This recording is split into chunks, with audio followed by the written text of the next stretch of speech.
Hey, I'm Kayla with WTI, and if you have sore muscles, then you have to try this Cryosphere from iECO.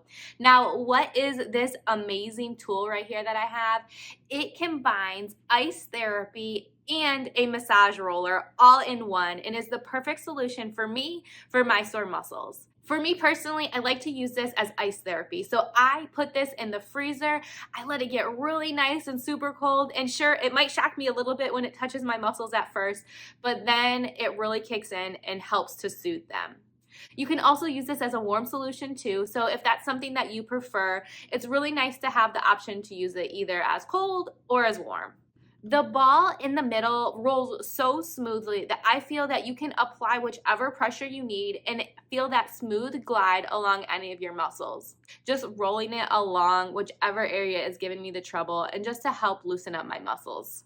I was a little intimidated at first because it is so cold, right? You're pulling this steel ball out of the freezer. It is ice cold. But once you feel that tension release, especially for me in my neck, this is totally worth it. I absolutely love it. The ice therapy helps tremendously to reduce inflammation, and this is really truly for a full body. So you can use it from your neck down to the arches of your feet. Whatever solution you need, this is it. If you need to release some muscle tension, definitely try this Cryosphere from iECO, and that's just my point of view.